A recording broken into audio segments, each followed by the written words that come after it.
Thank you very much. Well, it's wonderful to be back here this year. I can't believe it's actually been a year, Ben, since we were sitting on this stage. Let's talk about the Billionaires' Ambitions Report, finding out how billionaires think and what drives their decision-making. You've got lots to tell us, some really exciting stuff. But what really stood out in 2025 for you? Well, good morning to all of you. Welcome, and thanks for joining the session. Yes, I can't believe it's been a year since we sat here.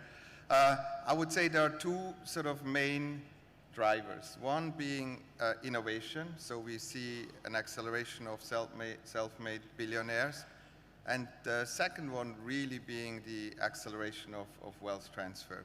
And for those of you who have not seen the latest billionaire report that we just published last Thursday, I recommend you to download it. So we've published the 11th edition of the report, the longest sort of running study of its kind, where we use data that go back to 1995. So we have a 30-year sort of inventory of data where we benchmark and analyze the evolution of the billionaires overall. So what stood out? We've seen the creation of 196 new self-made billionaires just alone this year. We have seen 91 billionaires emerging through inheritance. And by the way, just that pool itself, inherited almost 300 billion of assets, so which is an incredible number to start with. So we are seeing an incredibly, sort of hard sort of evolution of that. What is probably the stood out is that we have reached a record wealth pool of our billionaire community of 15.8 trillion. 15.8 trillion, up Amazing. 13% year over year, which is quite staggering, actually. It really is. And what about here in the Middle East, Ben? When you double-click on the Middle East, as you will see in the report, we're benchmarking region by region.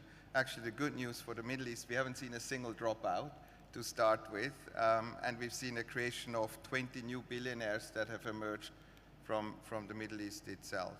I think one other anecdote which maybe affects all of us as well here is that 4 in 10 billionaires expect now to live much longer.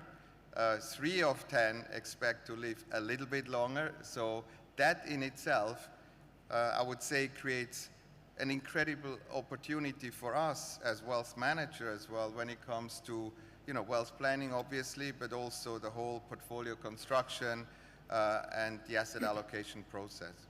And also, there's great news, isn't there, for female billionaires, outpacing the growth rate of male billionaires. What does that tell us about the role of women in wealth creation and inheritance? Yes, so that is a topic we are laser focused. And there's a good reason for that, because in no time to come, half of the wealth pool in the world will be in the hands of women. So we have now seen for the 4th consecutive time that the average wealth of our billionaire or women billionaire have actually increased for 2025 twice at the speed of the average wealth of the male billionaire, which again is a remarkable number. Now, people obviously ask, so what's the driving factor for that? We have seen clearly a much stronger presence of female leaders in leadership positions.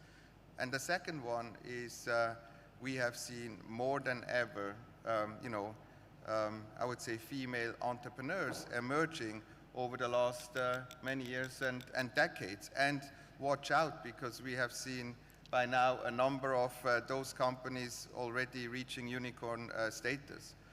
And maybe one more sort of analytics on that. So if you look at the billionaire community today, we count shy of 3,000, so 2,919 to be precise. And the female billionaires today count 374, so more than 10% by now.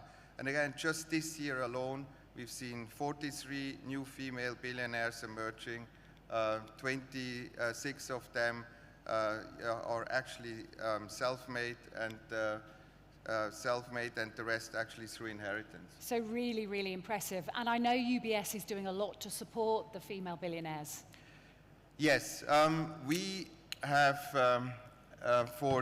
not just for this year, but for a couple of years running now, a dedicated focus on this segment for all the right reasons I just outlined. So we have a dedicated sort of women segment team, and what we have done, maybe I can summarize this in sort of four verticals. First, education. We have trained 900 of our bankers over the last 2 years across 15 sort of countries on behavioral science, on the values, how do women think? How do they decide? How do they act? So we want them to be obviously on top of that.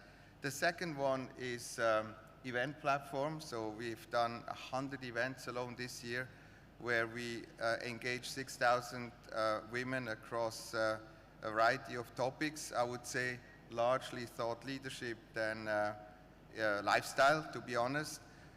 The third one, which is an interesting one as well, we are helping founders of companies to fundraise.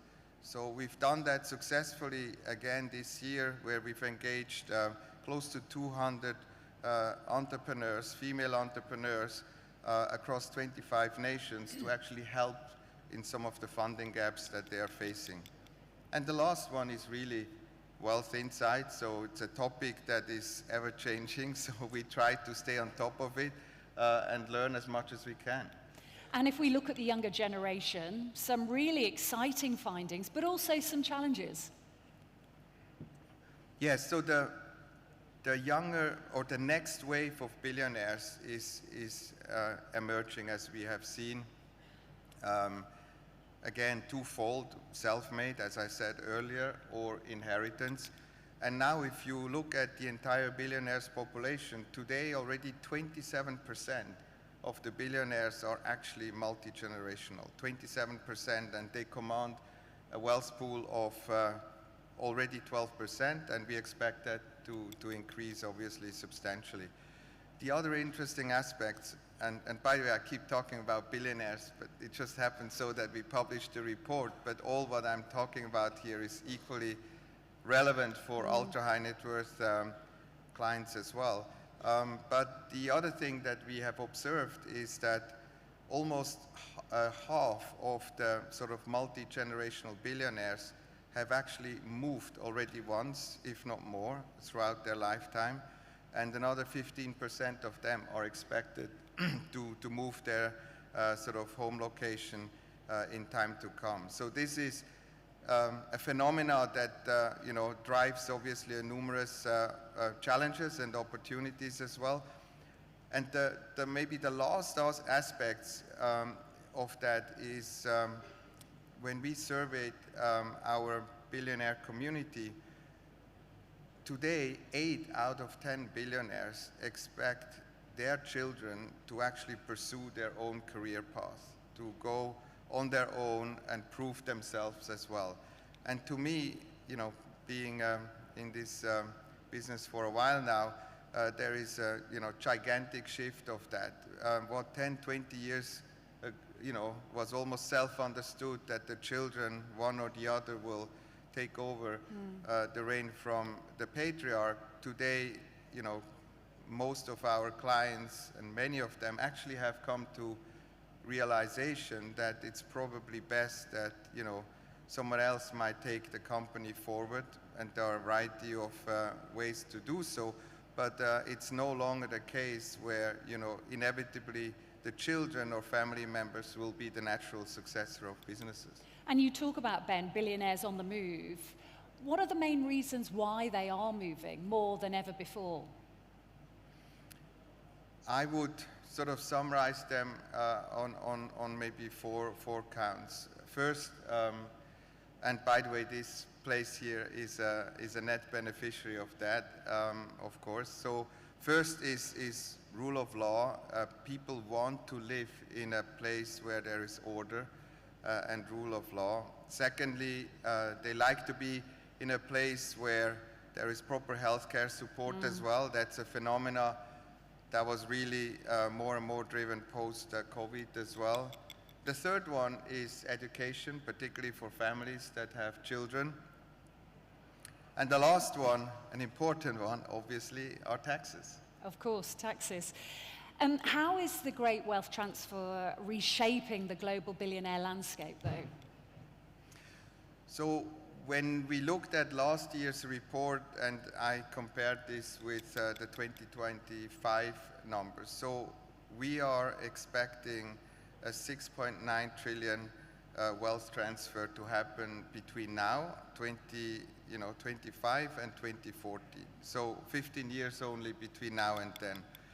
And just to put that in perspective, at UBS, being the global wealth manager, of size, just in global wealth management alone, we manage roughly 4.7 trillion as of Q3 this year. So put 4.7 in proportion to the 6.9 trillion wealth. So these are gigantic numbers that we are talking about. The bulk of which, obviously, in the US, where the largest wealth pool sits. So 2.8 trillion plus minus alone of the 6.9 are expected to change hands in the US. What's interesting is, as well, that comes with a lot of opportunities, but also complexities. And the reason I'm saying this is because we see more and more families that are actually spread across different jurisdictions. We see family assets that are spread across different locations, and we see tangible assets as well of our clients spread all over the place as well. So the wealth transfer topic is a very interesting one. It's a very complex one to start with, and we like complexity. You will actually see, the clients wanting to, operate maybe from a single location, but related to their assets that are spread across various jurisdictions. And how is UBS translating this into a real opportunity for its clients? Look, we've been focusing on this topic for really a long time, and we are obsessed about that.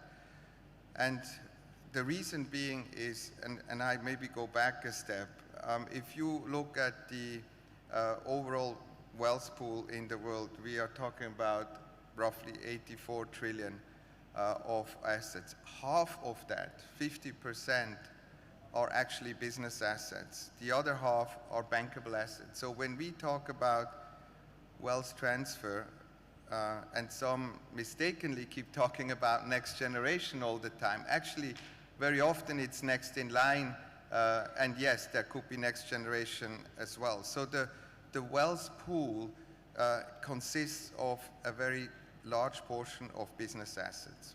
And at UBS, when we engage our clients, we obviously want to cover both aspects. So of course we are interested to make sure that we can continue the legacy on their bankable assets on one hand, but I can tell you, make no mistake, you will see the largest transfer of business assets over the next 10, 20 years. These are well-run, family businesses that have been around for a long time, that are up for grab, up for transfer, and not because these are, businesses that are maybe no longer, market conform per se, but simply because there is a lack of succession. And we are, trying very hard to handhold clients throughout this process. And I maybe make one example. Just last Friday, I had lunch with a very prominent self-made entrepreneur who has built an incredible, business in the luxury segment over many decades now. And she has approached us to to give her guidance and hand-holding as to how she can bring in potentially a family member to succeed. In this particular case, that person is not ready yet, so we are talking about what can we do in terms of transition that period. But genuinely, people come to us and seek for guidance and help. And we've been publishing a lot of thought leadership pieces, which may or may not be of interest to you, Global Family Office Report, Billionaires Report, but also the Entrepreneurs Report, which is worth looking at it. And there you will see that more than half of the business owners have no succession plan in place. So again, we want to make sure that we have the ability to help them on both counts, which are actually the largest driving force. Yeah, because it can be a difficult journey indeed. And just a final question, because we're running out of time, Ben. But what does 2026 look like? I would expect this whole thing to accelerate. We are positioning ourselves very, very strongly on, addressing some of these ever-changing demands that are coming our way.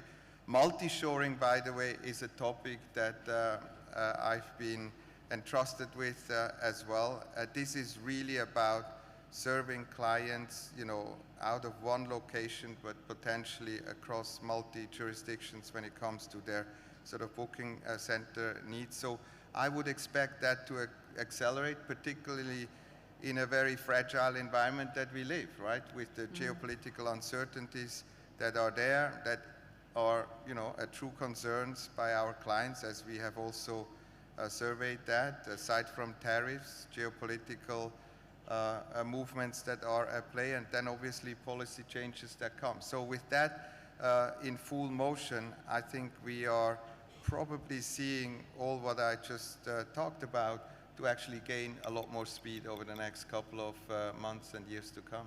Benjamin, some fascinating insights as ever. Thank you so much. Ladies and gentlemen, Benjamin Cavalli. Thank you. Thank you.